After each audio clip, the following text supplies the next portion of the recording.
तो हेलो दोस्तों, आप लोग कैसे हैं। मैं आशा करता हूँ आप लोग स्वस्थ होंगे, मस्त होंगे और पढ़ रहे होंगे। और ऐसे ही पढ़िए, पढ़ते रहिए। इस बार जो 2024 का एग्ज़ाम होगा आप उसमें टॉपर लाइए। जो 23-24 का एग्ज़ाम होगा आप उसमें टॉपर से टॉपर लाने का प्रयास कीजिए। तो देखिए, आज हम लोग पढ़ेंगे कक्षा 12 का एक महत्वपूर्ण प्रश्न, जो है एक वृत्ताकार आवेशित धातु के छल्ले। एक वृत्ताकार आवेशित धातु के छल्ले के परिधि पर क्यों आवेश है तथा ए इसकी त्रिज्या है।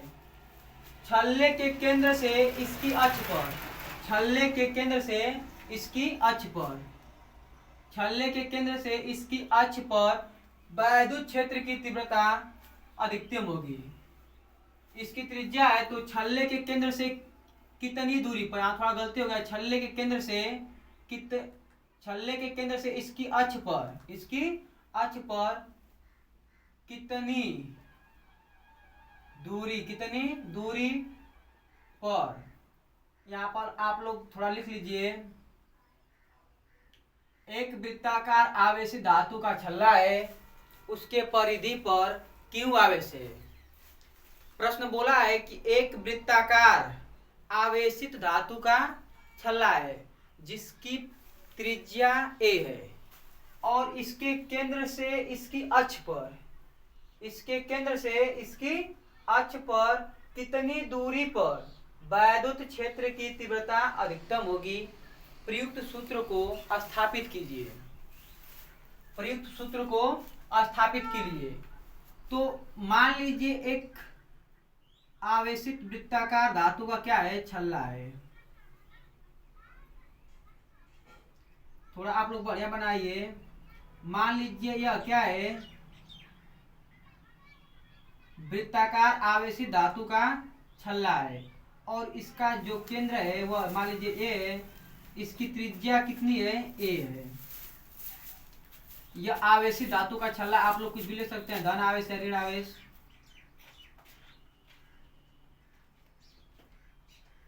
मान लीजिए सब आवेश हैं जो एक समान रूप से क्या है, वितरित है। इस पे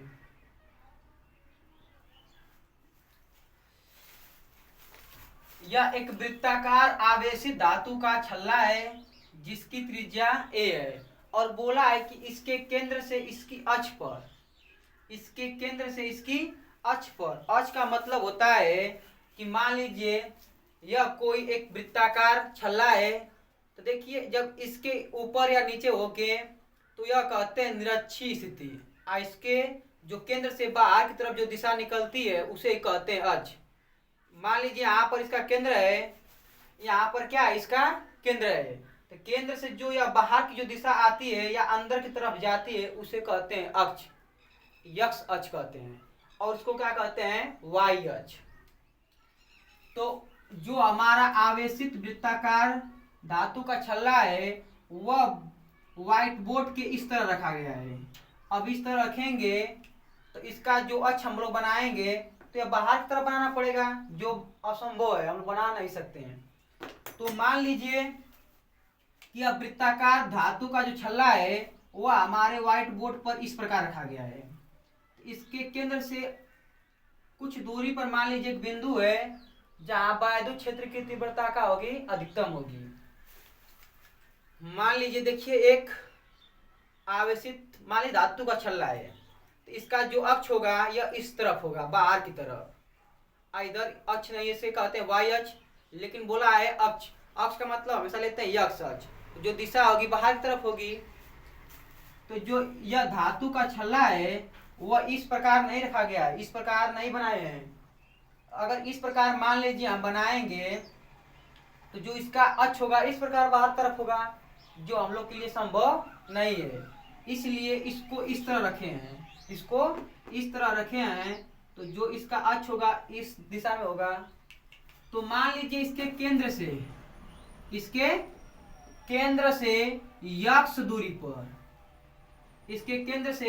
यक्ष दूरी पर एक बिंदु P है जिस पर वैद्युत क्षेत्र की तीव्रता अधिकतम होगी।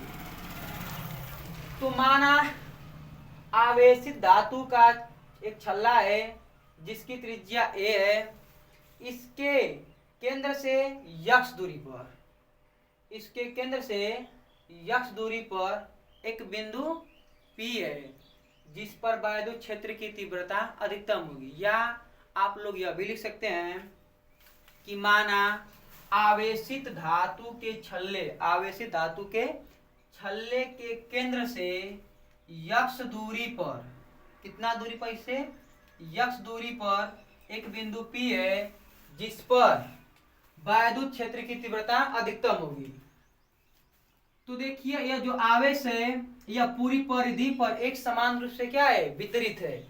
हम लोग पढ़े हैं कि किसी बिंदु आवेश के कारण किसी बिंदु पर वायुविद्युत क्षेत्र की तीव्रता, किसी बिंदु आवेश के कारण किसी बिंदु पर वायुविद्युत क्षेत्र की तीव्रता जो होती है वो होता है E बराबर 1/4 पाई एप्सिलॉन 0 Q बटा के R स्क्वायर। इनके बीच की दूरी कितनी हो, R हो। तो जो वायुविद्युत क्षेत्र की तीव्रता के लिए हम व्यंजक प्राप्त किए हैं वह केवल बिंदु आवेश के लिए है। लेकिन देखिए यह जो आवेश है यह बिंदुवत नहीं है, यह पूरी परिधि पर एक समान रूप से वितरित है। आवेश कितना है, क्यों, लेकिन क्यों आवेश एक स्थान पर नहीं है, वह आवेशित छल्ले पर पूरी एक समान रूप से क्या है, वितरित है। तो जब एक समान रूप से वितरित है तो हम वायुविद्युत क्षेत्र की तीव्रता नहीं निकाल सकते हैं। तो देखिए तो एक छोटा सा बिंदु लेंगे तो छोटे से बिंदु पर छोटा सा आवेश होगा जो बिंदुवत होगा। इस बिंदु पर जो आवेश होगा वह कैसा होगा, बिंदुवत होगा। तो मान लीजिए जैसे हम कह दें कि पूरा 1 किग्रा चीनी छीटे हैं, अब कहीं हम 1 उंगली केवल रखें वहां पर, तो जो हमें चीनी मिलेगी वह क्या मिलेगी, बिंदुवत मिलेगी। तो उसी प्रकार इस पर पूरा Q आवेश एक समान रूप से वितरित है। तो इसका एक बिंदु मान लीजिए, तो इस बिंदु पर जो आवेश होगा वह आवेश कैसा होगा, बिंदुवत होगा। तो मान लीजिए बिंदु B है, इस पर जो आवेश है वह कितना है, डेल Q। और डेल यह दिखाता है कि जो आवेश है वह बहुत ही छोटा है, लगभग बिंदु के आकार का। इस दूरी की तुलना में इस आवेश का जो मान है ना वह लगभग बिंदु के आकार का है। और ठीक इसके नीचे इसी के सीधा में एक बिंदु और मान लीजिए A, इस पर भी मान लीजिए आवेश कितना है, डेल Q। क्योंकि जो आवेश वितरित है एक समान रूप से वितरित है। एक समान रूप से वितरित का मतलब कि एक बिंदु पर यहाँ जितना आवेश होगा, एक बिंदु जब यहाँ लेंगे तो उतना ही आवेश यहाँ पर भी पाया जाएगा। तो इनके कारण इस पर निकाले वायुविद्युत क्षेत्र की तीव्रता। तो सबसे पहले लिखेंगे इसकी थ्योरी कि माना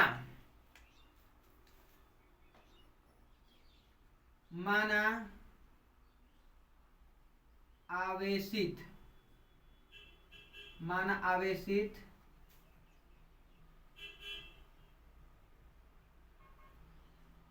छल्ले के केंद्र से यक्ष दूरी पर वायुविद्युत क्षेत्र की तीव्रता अधिकतम होगी। माना आवेशित छल्ले के केंद्र से यक्ष दूरी पर वायुविद्युत क्षेत्र की तीव्रता क्या होगी, अधिकतम होगी। तो अब देखिए, तो जब यहां से बिंदु B पर स्थित डेल Q आवेश के कारण जब बिंदु P पर वायुविद्युत क्षेत्र की तीव्रता निकालेंगे तो इनके बीच की हमें दूरी भी चाहिए, इनके बीच क्या चाहिए, दूरी भी चाहिए। और जब बिंदु A पर स्थित डेल Q आवेश के कारण जब बिंदु P पर वायुविद्युत क्षेत्र की तीव्रता निकालेंगे तो इनके बीच के भी क्या चाहिए, हमें दूरी चाहिए।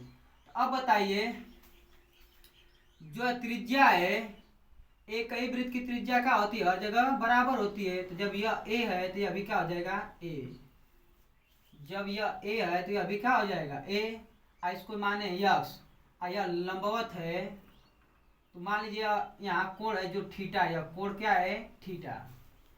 तो थीटा के सामने की भुजा लंब हो गई, यह आधार हो गया, और 90 अंश के सामने की भुजा क्या हो गई कर्ण। हमें कर्ण का मान निकालना है, तो कर्ण बराबर होता है लंब का स्क्वायर धन आधार का स्क्वायर। तो कर्ण का मान निकालना है, तो लंब का मान है a और कर्ण का मान है x। आज जब स्क्वायर हटेगा तो कहाँ जाएगा करणी में, तो कर्ण का जो मान आ गया वो कितना आ गया रूट के अंदर a square plus x square. तो यह इस दूरी का मान कितना आ गया रूट के अंदर a square plus x square. जितनी दूरी यह है उतनी दूरी यह भी होगी, इसका भी मान कितना आएगा रूट के अंदर a square plus x square.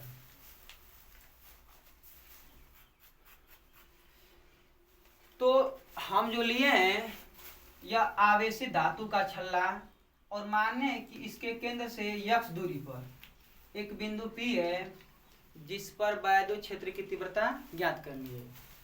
तो इस आवेशित छल्ले पर दो बिंदु लेंगे, एक बिंदु लिए है B जिस पर आवेश माने डेल क्यू होगा, एक बिंदु लिए है A जिस पर आवेश कितना है डेल क्यू। डेल क्यू का मतलब बहुत छोटा सा आवेश है। तो अब इन दोनों के कारण हमें बिंदु P पर वैद्युत क्षेत्र की तीव्रता निकालनी है। तो मान लीजिए सबसे पहले आपका मन करे तो बिंदु A पर स्थित आवेश के कारण निकालिए, या तो आपकी इच्छा हो तो बिंदु B पर स्थित आवेश के कारण निकालिए। जिसके भीतर निकाल सकते निकाल लीजिए। तो हम पहले इसके कारण निकाल रहे हैं। तो बिंदु B पर स्थित डेल क्यू, बिंदु B पर स्थित अल्पांश, बिंदु B पर स्थित अल्पांश, अल्पांश का मतलब बहुत छोटा सा आवेश, अल्पांश आवेश डेल क्यू के कारण बिंदु P पर वैद्युत क्षेत्र की तीव्रता मान लीजिए E1 है। तो E1 का जो मान आएगा वो कितना आएगा 1/4 पाई एप्सिलॉन 0 और डेल क्यू बटा में दूरी का स्क्वायर होता है। तो दूरी कितनी है रूट के अंदर a square plus x square, a square plus x square. यदि इसका क्या हो जाएगा होल स्क्वायर, क्योंकि दूरी का स्क्वायर होता है। और जब करणी के अंदर कोई संख्या रहती है और करणी का हम स्क्वायर करते हैं तो करणी क्या होती है हट जाती है। जैसे मान लीजिए करणी में 5 है, और जब इसका स्क्वायर करेंगे तो करणी क्या हो जाएगी हट जाएगी। तो इसको हम लिख सकते हैं E1 बराबर 1/4 पाई एप्सिलॉन 0 डेल क्यू बटा में a square plus x square. समीकरण नंबर 1। अब बताइए इसकी जो दिशा होगी, यह दिशा किधर होगी B से P की ओर, क्योंकि धन आवेश है। और धन आवेश पर जो वैद्युत क्षेत्र की तीव्रता की दिशा होती है वह धन आवेश से दूर होती है। इसकी जो दिशा होगी, दिशा P से A से P की ओर होगी, B से P की ओर। समीकरण नंबर 1 आया क्या है E1 है। अब इसी प्रकार हम निकाल सकते हैं बिंदु A पर, बिंदु A पर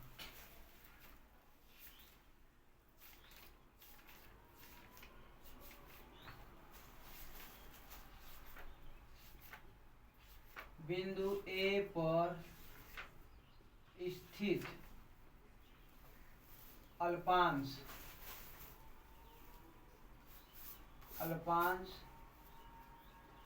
आवेश डेल क्यू, बिंदु A पर स्थित अल्पांश आवे डेल क्यू के कारण बिंदु P पर वैद्युत क्षेत्र की तीव्रता E2 हो तो देखिए क्या आ जाएगा E2 बराबर 1/4 पाई और डेल क्यू बटा में आर स्क्वायर मतलब करोड़ी में ए स्क्वायर प्लस एक्स स्क्वायर का होल स्क्वायर, क्योंकि अभी दूरी उतनी है। देखिए तो क्या आएगा E2 बराबर 1/4 पाई डेल क्यू बटा में ए स्क्वायर प्लस एक्स स्क्वायर। इसकी जो दिशा होगी, इसकी दिशा बी से पी की ओर थी, इसकी दिशा क्या होगी ए से पी की ओर। समीकरण नंबर 2 दिशा ए से पी की ओर, जो इसकी दिशा होगी वह कहाँ होगी ए से पी की ओर। क्या है E2 है। अब देखिए दोनों वैद्युत क्षेत्र की तीव्रता की जो दिशा होती है वह यक्ष अक्ष कैसे है थीटा कोण पर। तो आप क्या करेंगे वेक्टर वियोजन करेंगे। अब वेक्टर वियोजन करने के लिए बताए हैं कि मान लीजिए हम किसका करें E2 का, तो जब E2 का करेंगे तो इसके टेल से 2 परस्पर लंबवत अक्षे खींच लेंगे, इसके टेल से 2 परस्पर लंबवत अक्षे खींच लेंगे और इनके हेड से क्या करेंगे इन पर लंब डालेंगे। तो जब यह थीटा है तो यह भी थीटा होगा और यह थीटा है तो यह कितना होगा थीटा होगा। और थीटा की भुजा क्या होती है लंब, और लंब का जो मान आता है क्या आता है साइन थीटा। तो आएगा E2 साइन थीटा और आधार का जो मान आता है ई का आएगा E2 cos थीटा।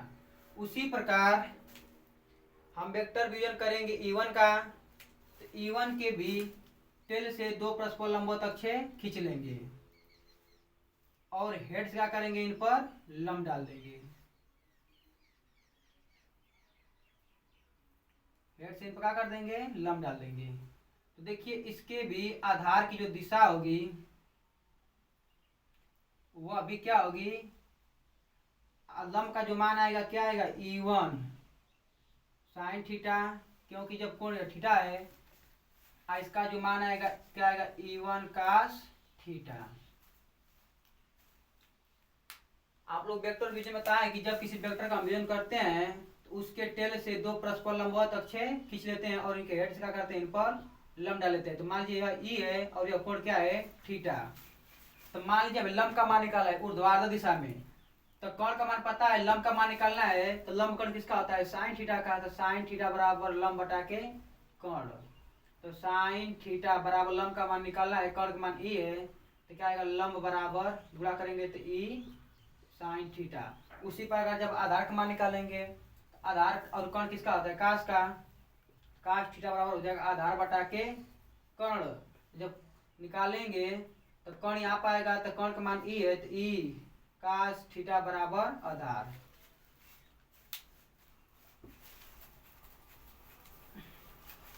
अब देखिए E1 साइन थीटा व E2 साइन थीटा की दिशा क्या है एक दूसरे के विपरीत है और एक ही बिंदु पर कार्य कर रहे हैं। दोनों क्या हैं सदिश राशि हैं।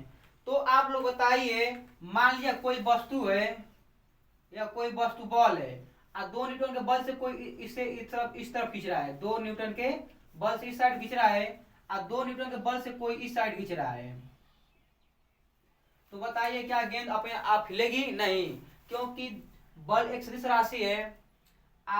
दोनों की दिशा क्या है एक दूसरे के विपरीत है और परिमाण में बराबर है, इसलिए इन दोनों का परिणाम क्या होगा 0 होगा।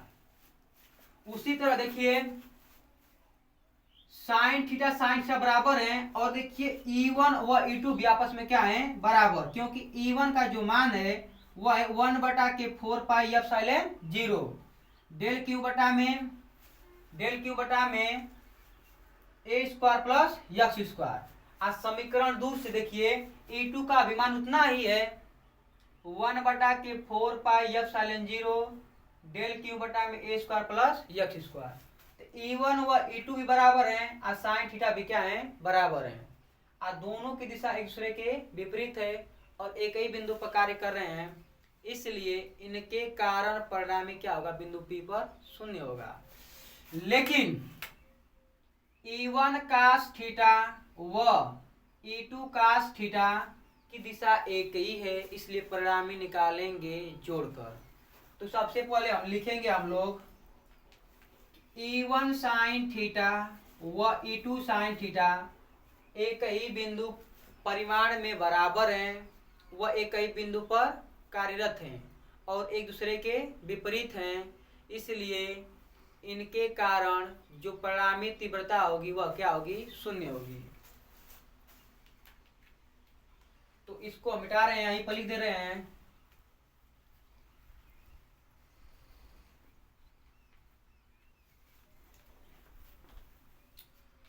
E1 व E2 को वियोजित करने पर, क्या करने पर, लिख सकते हैं डायरेक्ट ही E1 साइन थीटा व E2 साइन थीटा परिमाण में बराबर, परिमाण में बराबर, दिशा में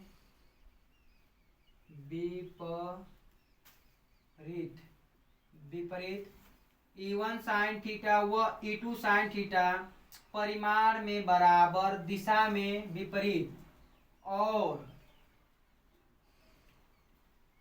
एक ही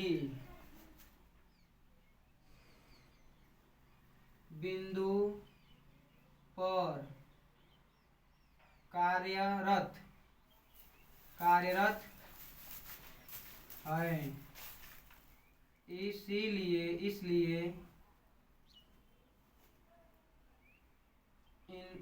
इसलिए ये एक दूसरे को निरस्त कर देंगे, ये एक दूसरे को निरस्त कर देंगे। निरस्त करने का मतलब एक दूसरे के कारण क्या होंगे, परिणामी शून्य होगा। लेकिन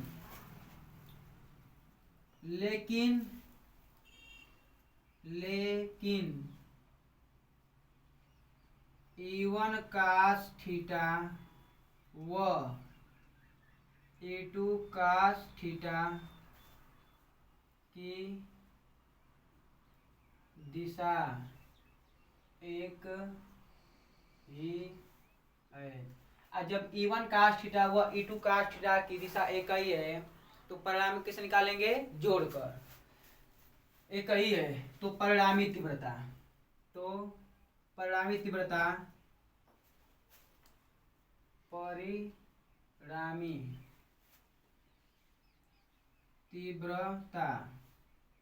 क्या होगी, E1 cos theta plus E2 cos theta. अब परिमाण में क्या है, बराबर है, इसलिए E1 cos theta plus E2 cos theta परिमाण में बराबर है, क्योंकि cos थीटा आपस में बराबर होते हैं और E1 व E2 का जो मान था अभी क्या था, आपस में बराबर था, इसलिए पूरे छल्ले के कारण अब यह तो केवल जो आवेश है मतलब जो आवेश है वह छल्ले की पूरी परिधि पर एक समान रूप से वितरित है। हम लोग निकालते केवल दो बिंदु को लेकर, उसी प्रकार जब निकालेंगे यहाँ पर तो साइन थीटा क्या हो जाएंगे, आपस में निरस्त हो जाएंगे, फिर E1 cos theta E2 cos theta जुड़ेगा। उसी प्रकार यहाँ आगे निकालेंगे तो क्या करेंगे कि जो E1 साइन थीटा और मतलब साइन थीटा जो आएगा वह घटक क्या हो जाएगा, एक दूसरे के निरस्त कर देंगे। मतलब इस प्रकार जब निकाले हैं कि जब यहाँ का E1 साइन थीटा और यहाँ का E2 साइन थीटा आपस में एक दूसरे के क्या हो गए हैं, निरस्त हो गए हैं, तो ठीक उसी प्रकार इसके सामने के जो साइन थीटा होंगे निरस्त कर देंगे। उसी प्रकार हर बिंदु के विपरीत बिंदु क्या कर देंगे, साइन थीटा को निरस्त कर देंगे।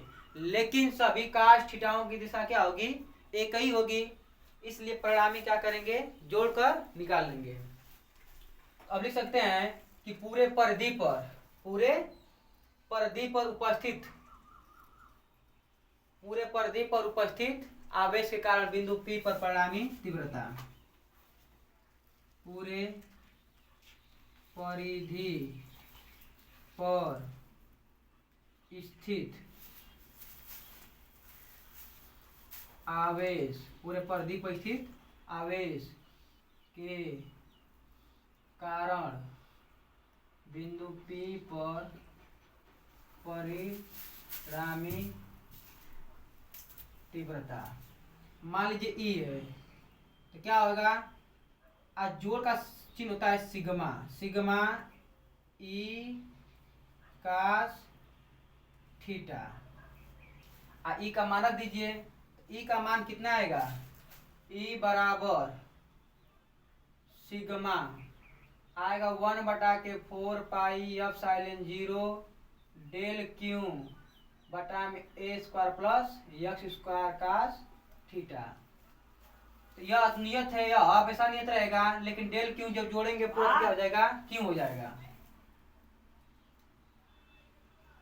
1/4 pi epsilon 0 sigma del Q बटा में a square plus x square cos theta. आएगा क्या, E बराबर 1/4 पाई एप्सिलॉन 0।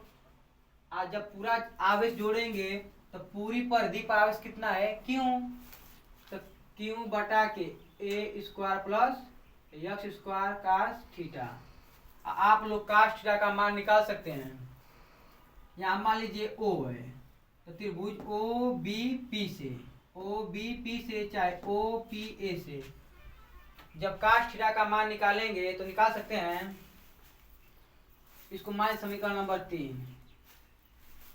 तो त्रिभुज OAP में कास थीटा बराबर क्या होगा, आधार बटा के कर्ण, आधार का मान कितना है यक्स, आधार का मान कितना है यक्स, और कर्ण का मान कितना है a स्क्वायर x स्क्वायर। आधार का मान यक्स है, कर्ण का मान कितना है a square plus x square.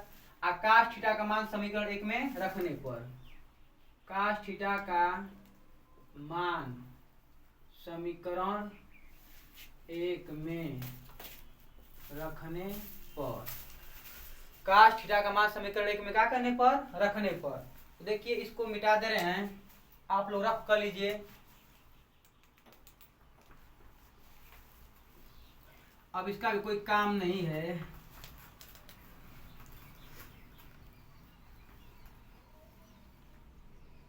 तो देखिए कास थीटा का मान समीकरण 1 में रख दें, तो समीकरण 1 क्या है, E बराबर 1/4 पाई एप्सिलॉन 0 और डेल क्यू बटा में क्या है a square plus x square, a square plus x square cos theta. तो E बराबर 1/4 पाई एप्सिलॉन 0 क्यू बटा में a square plus x square. Cos theta का मान कितना है, x बटा में रूट के अंदर a square plus x square. तो इसको हम लिख सकते हैं 1/4 पाई एप्सिलॉन 0 क्यू बटा में a square plus x square पर कुछ नहीं तो एक घात है, गुणे x बटा में देखिए a square plus x square पर घात 1/2 है। करणी का मतलब मान लीजिए करणी में कोई संख्या 2 है, इसका मतलब होता है 2 पर 1/2 घात, तो करणी का मतलब होता है घात 1/2। तो E बराबर, अब देखिए ऊपर गुणा ऊपर कर लीजिए, तो 1/4 पाई एप्सिलॉन 0 ऊपर को गुणा ऊपर करेंगे तो क्या आएगा Q इंटू एक्स, नीचे गुणा नीचे। देखिए आधार बराबर है, बीच में चिन्ह किसका है, गुणा का। जब आधार बराबर हो चिन्ह किसका हो, गुणा का, तो घातों को परस्पर जोड़ते हैं, यम पर क्या आ जाएगा a प्लस बी। उसी प्रकार आधार क्या है, बराबर है, तो घातों को जोड़ दीजिए, a square plus x square पर 1 + 1/2 तो ई बराबर क्या आएगा 1/4 पाई एप्सिलॉन 0 आ क्यू यक्स बटा में ए स्क्वायर प्लस यक्स स्क्वायर पर 2 कम 2 1 3/2। यही क्या है आवेशित धातु के छल्ले के केंद्र से उसकी यक्स दूरी पर वायु क्षेत्र की तीव्रता। तो आप लोग को वीडियो अच्छी लगी हो तो वीडियो को लाइक कीजिए। आज के लिए जय हिंद जय भारत। इसके अगला टॉपिक जो बहुत ही महत्वपूर्ण होने वाला है आप सभी के लिए, तो अगला वीडियो देखने के लिए आप लोग चैनल को जरूर सब्सक्राइब कीजिए। धन्यवाद।